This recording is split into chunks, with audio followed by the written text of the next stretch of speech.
good morning, everyone. How's everyone doing today? How are you guys doing today? Hey, this is Gregory Wiles coming live to you from Houston, Texas with this inspirational morning walk. Hey, for first-time listeners, I just get some exercise in the mornings and I share my thoughts with you guys. Hey, but this morning I go into work, so I just had to find a safe place to pull over so I can do my little talk today, man. But it's a great day here. It's a beautiful day in Houston. Yeah, we just around the 60-degree mark. It's gonna shape up to be a nice day today. But yes, man, Ray Andrew Wiltshire, good morning. How are you doing, sir? How are you doing? Mr. Osmond Smith, good morning. How are you doing? How are you doing, guys? Hey, man, I want a few guys that take a look at that whole Travis Scott concert. Good morning, Jillian. Good morning. How are you doing? Yeah, I want you guys to take a deep look into the Travis Scott concert right here in my hometown of Houston, Texas, about a couple of weekends ago, when I think a total of about 10 people died right now, man. You look at that stuff from the spiritual point of view, and you see, man, you go and take a look at it and see some of the things there with the spiritual knowledge that we're sharing and we're talking about, and see if that was not, blatant, some of the things that we're talking about, man. First of all, look at the T-shirt. If you haven't, look at this T-shirt that he's wearing, man. Look at the T-shirt that he's wearing. You understand people just in an open air and can't breathe, man. Open air and cannot breathe. Listen to some of the people in interviews when, like, something come over them, man. Hey. But yeah, that's not what I'm talking about today, man. I just was now getting a chance to dive into all of that stuff.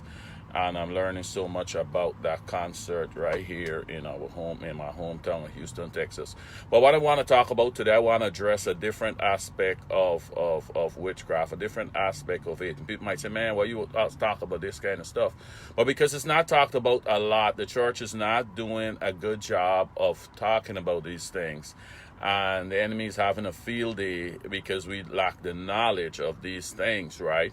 And the form I want to talk about today is of control, because you could be practicing witchcraft without going to a witch doctor, without going to a tarot card reader, without going to someone to cast spells and all that. But you could be practicing it right in your home and don't even know it. So we want to expose all the tricks of the enemies, because when people hear this, oh, I don't do that. Yep, you don't, but you're using some of the enemy's tools and some of the agents to do certain things to get the same outcome what those people get, right? Renita, good morning. How are you doing today? So first, let's look at the definition of witchcraft. One of the definitions is traditionally the exercise of invocation of alleged supernatural powers to control people or events. Practices typically involve sorcery or magic, but the whole thing of it is to control people or events.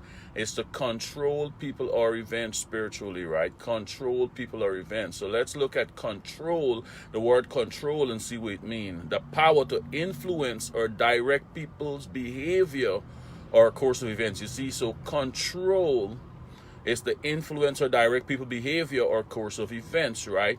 So and witchcraft is to control people or events. That's what the bottom line is to control people, make people do what you want them to do, control the outcome of events and all of that, right? So I'm going to look at some simple forms, some very simple forms of how we're doing some of the things some of us doing every day, and we don't realize what we're doing, right? First of all, if you have the need to dominate, intimidate, manipulate people, you're practicing this.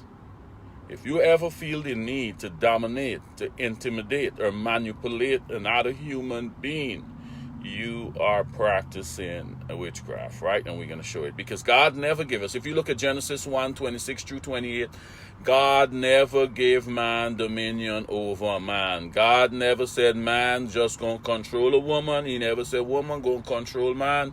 Let's look at the things that God gave man dominion over. This is Genesis 1:26-28. Then God said, let us make human beings in our own image to be like us. They will reign over the fish in the sea, the birds in the sky, the livestock, all the wild animals on the earth, and the small animals that scurry across the ground. He never said, I give you dominion over another human being. He gave us dominion over everything else, but he didn't say, I give you dominion over another human being to control another human being.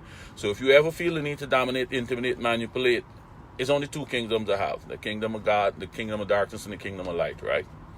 So if you ever feel the need to do this, so let's look at some simple forms of this controlling, how you can control people where you don't even think about and not realize you're using one of the devil's agents to do it, right? You control people with money, especially this. I see this in the churches, and this can bring down a lot of churches. The biggest donors control the church with their money, right? And this money control can be in all aspect of life, but I can use the church.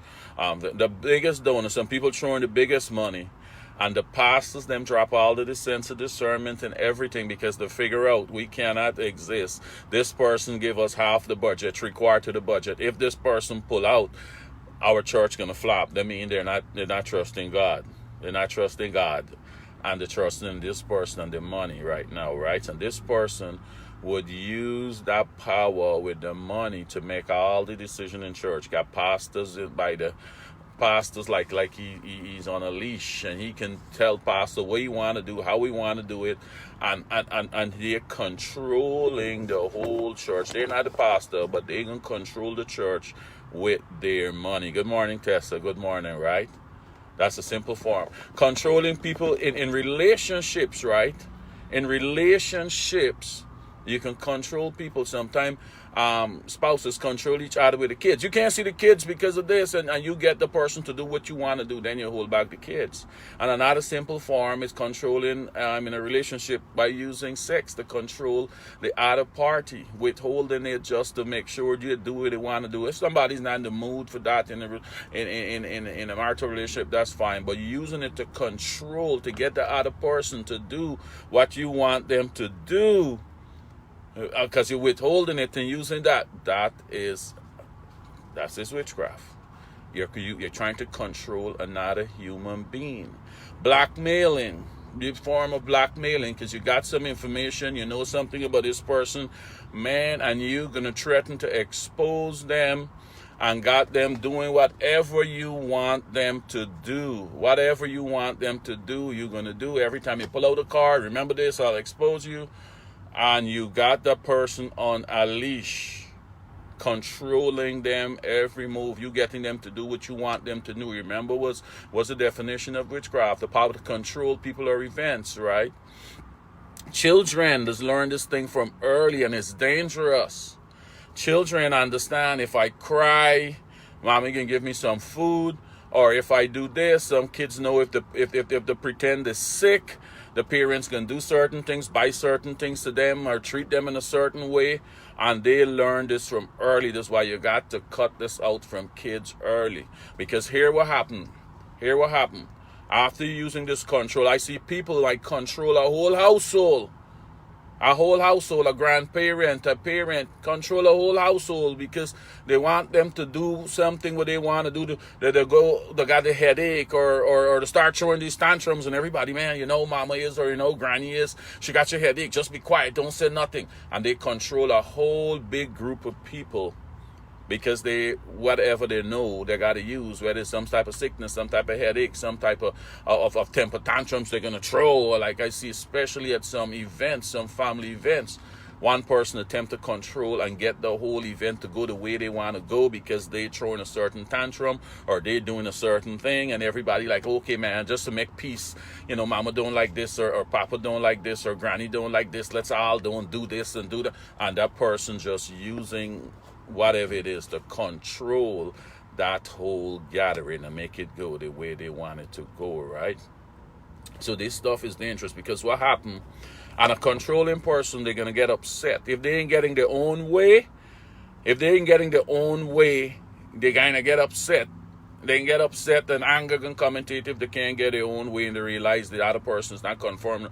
And if people start to get on to them and start to resist them, that's when the enemy, because you're using one of the enemy's agents here with this form of control. You realize it's not from the camp of the enemy, right? Trying to control another human being, right? It's not Because one of the fruits of the spirits is self-control. It's not people control. Remember the fruits of the spirits, right? The fruit of the Spirit is love, joy, peace, forbearance, kindness, goodness, faithfulness, gentleness, and self-control. It didn't say people control, right? It didn't say people control. So here was Samuel. Telling Saul when he was doing what he's doing. Here was Samuel is telling Saul. He said, rebellion is as sinful as witchcraft. Rebellion is as sinful as witchcraft, and stubbornness as bad as worshiping idols. So because you've rejected the commands of the Lord, he has rejected you. So rebellion. So these simple forms here, guys. Because when we think about the term witchcraft, we think about going to somebody to do and cast all these spells. But it starts right here. Because here what happened. When you're not getting this control that you used to, because you're already using one of the enemy's agents to get this control, that's what witchcraft is all about, to get this control. Now he's going to introduce you to higher levels of it, where you're going to actually going to someone to get this help to continue to get this control, because you're already in his camp. And he's okay if you stay at this level here. He don't mind, because you already using his agent. You already working for him. Once you attempting to control another human being, you already working for him. God, that's what he's all about, control of people. And God never give an ex-human being the authority to control another human being, right, guys? So I want us to pay attention to these little subtle things that we can do. The enemy can try all kind of way to rope us in, to get us to work for him without even we knowing it, right? And it's a lack of knowledge. So we got to expose these things, man. We got to shed light on them, so you're conscious of these things. You're conscious of these things. You're not ignorant to them, because what God said is knowledge. Is knowledge. We can be set free through to knowledge, and the lack of it, we can be destroyed, right, guys? So I just want to shed a little light on one little aspect here of another form of witchcraft that we can be practicing. If you ever feel the need to dominate, intimidate, or manipulate people, you're on dangerous grounds, and you're working for the enemy, and you're practicing witchcraft without going. Doctor, this is just like a spell. You're trying to cast some people. Because what a spell does, a spell is to control a certain person's behavior or event, and that's what you're doing. And it's using one of the devil's agents to do it, guys. So be careful if you controlling someone. Look at your life right now, or someone you're in a relationship with. Someone is trying to control you with certain information, with whatever it is, and they're trying to control you. You got to do this, or else I ain't going to do this. Or they're doing certain things subtly. I remember a story where I read where this mother was controlling her son. She wanted to control everything he do, even his relationships with women that he be with. And when he got onto her, he was so mad now. So what he did, everything she tell him to do, he would do the opposite, because he know that his mother is so controlling, and she just wants him to do what she wants him to do, and not how he wants to live his life. So he started to do the opposite of what she tell him to do. So guess what she would do now? She would tell him, if he bring the girls or whatever it is, or whatever she want him to do, she just flipped the script and she started telling him the opposite. The one that she really want him to choose, the thing or whatever it is, you tell him to choose the next one. Oh, I think you should be with Jan instead of Mary. Jan is a better girl than Mary, because guess what? She know he can go and do the completely opposite to what she tell him to do, because he's trying to rebel against her.